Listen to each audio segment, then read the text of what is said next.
No Resposta Católica de hoje, gostaríamos de responder a um dos nossos alunos que quer saber se eu posso cumprir o preceito dominical participando de uma celebração na ausência de sacerdote, ou seja, uma celebração que não é missa. A resposta é que este tipo de celebração não cumpre o preceito dominical. Ou seja, a Igreja, ela possibilita esse tipo de celebração que deve ser considerada totalmente extraordinária. Mas, na realidade, o que cumpre o preceito dominical é a participação na Santa Missa. Se você está impossibilitado e é impossível, vejam a palavra, impossível ir à missa, então você pode realizar uma das alternativas. A primeira delas, a ideal é que você participe de uma celebração, quem sabe até com a distribuição da comunhão. Mas você também, se não tem isso, tem uma segunda alternativa, rezar em casa, com a sua família. Ou então, se você nem isso tem, você pode então rezar sozinho. Seja como for, estas três alternativas, a celebração, o rezar em família e o rezar sozinho, não são um cumprir o preceito dominical. Se você não pode, se é impossível para você participar da missa, então você é aconselhado a rezar no domingo, na celebração, na família ou sozinho. Mas a lei mesmo visa a participação da Santa Missa. Como eu estou dando para você uma resposta católica e não a opinião do Padre Paulo Ricardo, é importante que você saiba quais são os documentos que fundamentam esta minha resposta. Em primeiro lugar, a lei básica e fundamental, que é o Código de Direito Canônico. O Código de Direito Canônico, que foi promulgado pelo bem-aventurado Papa João Paulo II em 1983, diz assim no cânon 1248, parágrafo 1º, o que é que satisfaz o preceito? É participar da missa. Ponto. Agora, num parágrafo 2º, sabendo que às vezes é impossível participar da missa, mas a palavra é impossível. Então, o parágrafo 2º recomenda-se vivamente, valde commendatur. Não é obrigatório. Então, se é impossível ir à missa, você está totalmente eximido da obrigação de ir à missa, porque ad impossibilia nemo tenetur, não é? Ninguém é obrigado a algo que é impossível. Mas, se você está numa comunidade católica onde a missa está a seu alcance, você deve se esforçar para ir à missa. Esta é a legislação, e a legislação básica. Essa legislação básica, ela tem uma certa dificuldade no nosso país. Aqui no Brasil, se está instaurando, ou já se instaurou completamente, uma cultura de que a celebração da palavra, na ausência do sacerdote, com a possível distribuição da comunhão por parte de um ministro extraordinário da comunhão eucarística, ela tem o mesmo valor da missa. Isso não é real, isso não é verdadeiro. Se você quiser estudar a coisa mais a fundo, eu tenho mais alguns documentos que explicitam isto que o Código de Direito Canônico acaba de colocar. O código é de 83, mas logo em seguida, em 1992, a Igreja publicou o Catecismo da Igreja Católica. E no Catecismo da Igreja Católica você tem ali um material maravilhoso para explicar o que é guardar o domingo, na hora que a Igreja explica o terceiro mandamento. Guardar domingos e festas. Muito bem, o que é esse mandamento? Então confira no Catecismo da Igreja Católica, no número 2168 a 2195. Ali você tem não somente a questão do preceito de ir à missa, mas todo o espírito que está por trás da participação da missa. São números valiosos. Só que a coisa de participar na missa do domingo e toda essa realidade da santificação do domingo é tão importante que o bem-aventurado Papa João Paulo II não parou por aí. Ele já tinha o código, ele já tinha o catecismo, mas ele quis publicar uma carta apostólica, toda ela dedicada ao domingo. Veja que coisa extraordinária.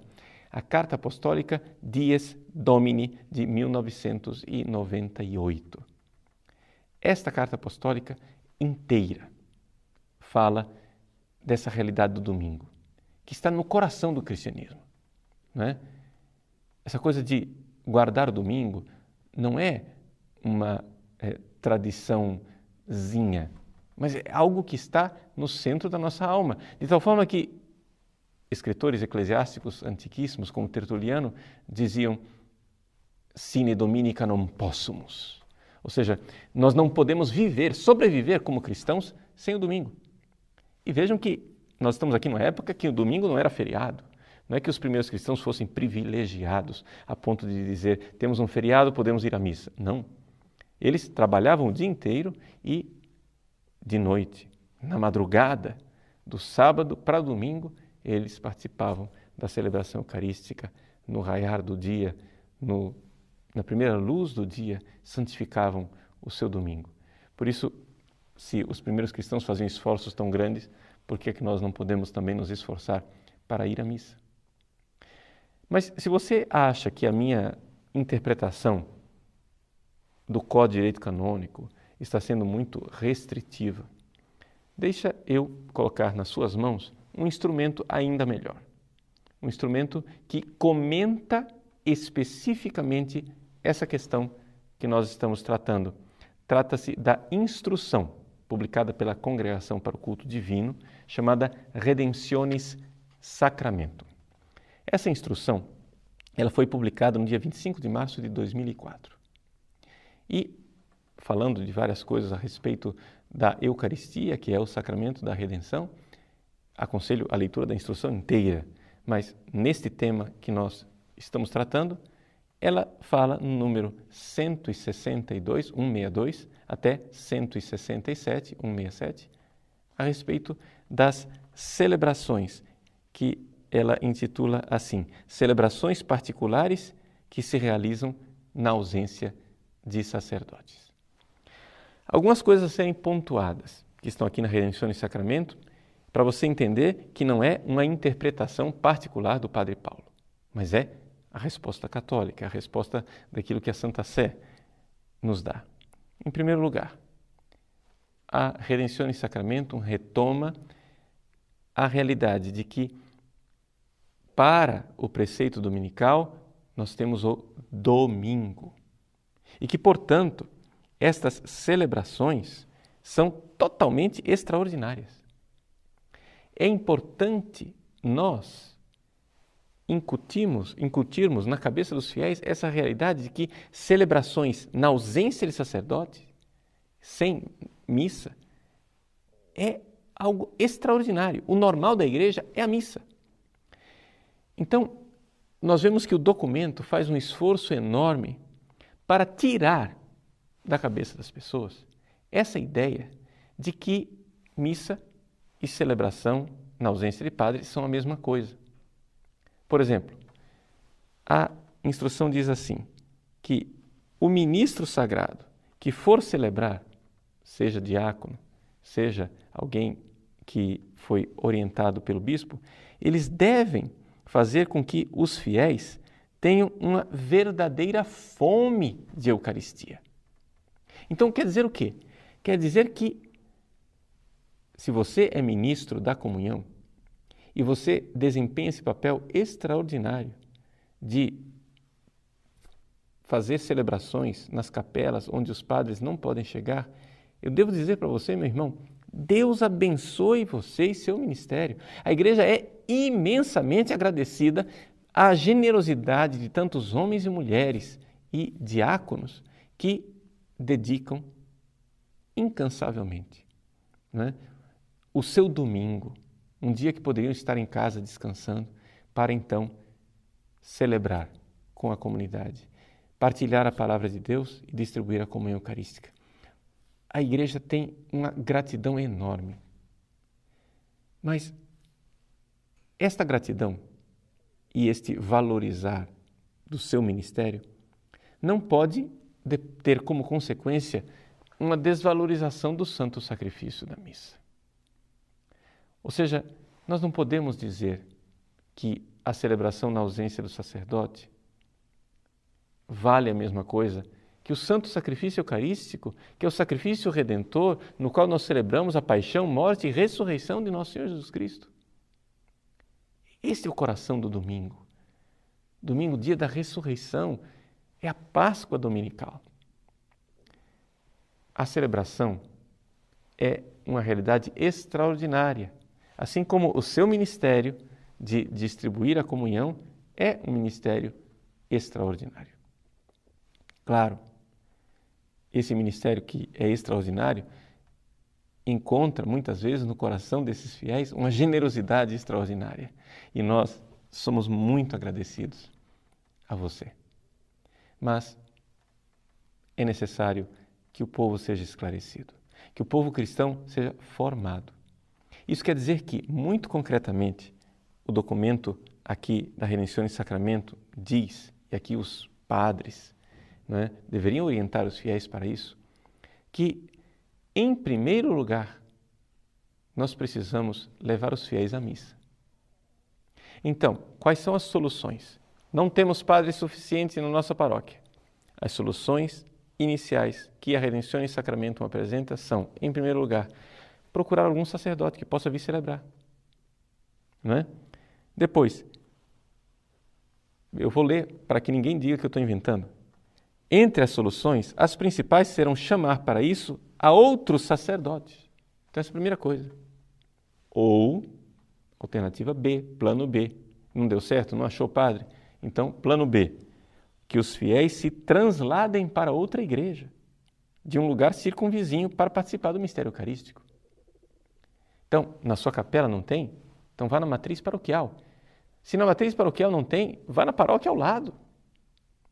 Os fiéis deveriam se locomover para cumprir o preceito. Você chega e diz, mas padre, é impossível, porque são pessoas idosas, são pessoas que têm problemas de saúde. Ah, bom, então, quando é impossível, então nós ficamos nas alternativas que o Código nos deu. Celebração na igreja, oração na família, oração individual. Mas se não é impossível, a pessoa deveria se esforçar para ir à missa. Isso quer dizer que, na nossa organização paroquial, nós deveríamos deixar bem claro para os fiéis, quando aquela celebração que está lá no horário, que está no painel anunciada, deixar bem claro se aquela celebração será missa ou se aquela celebração será uma liturgia da palavra, simplesmente. Por quê? Porque o fiel tem o direito de não participar daquela celebração e se locomover e ir até uma missa. É assim a realidade. Nós não podemos aqui valorizar tanto a participação na comunidade a ponto de achar que a participação na minha comunidade é um valor superior à participação da missa. Afinal, gente, nós somos católicos. Católico quer dizer a igreja do mundo inteiro, universal. Qualquer celebração eucarística da igreja católica é minha casa. É o lugar onde eu me encontro com a igreja de Deus. Então, essa é a realidade teológica que está por trás. Outra coisa importante, como orientação para os ministros. É claro que você vai entrar em sintonia com as orientações do bispo diocesano e do seu pároco local, sem dúvida alguma. Mas a Redenção e Sacramento aconselha que se faça o possível para evitar uma aparência de que essas celebrações, na ausência de sacerdote, sejam missas. Então, a Redenção e Sacramento diz, não se use a palavra presidir, ou seja, que o ministro extraordinário vai presidir a celebração. Não.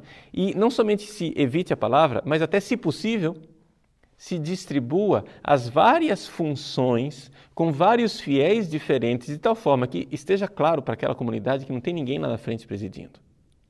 Uma ausência. Ou seja, é interessante mostrar essa ausência de sacerdote. Não está em nenhum documento, mas eu conheço uma paróquia onde os ministros são orientados a entrar para a celebração e colocar uma estola na cadeira do sacerdote, de tal forma que fique um sinal claro, um símbolo sacramental de uma ausência. Está faltando o padre. E naquela celebração, os fiéis, então, são instados a colocar entre as várias intenções da prece, uma prece pelas vocações sacerdotais, para que se estabeleça logo a normalidade, ou seja, que nós tenhamos padres celebrando em nossas comunidades e não tenhamos que fazer celebrações extraordinárias. Vejam, meus irmãos, essa é a orientação da Igreja. Essa é a resposta da Igreja para esta dúvida.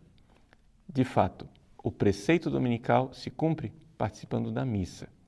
As celebrações da palavra com distribuição da comunhão são extraordinárias e devemos fazer o recurso a elas somente na impossibilidade de cumprir o preceito.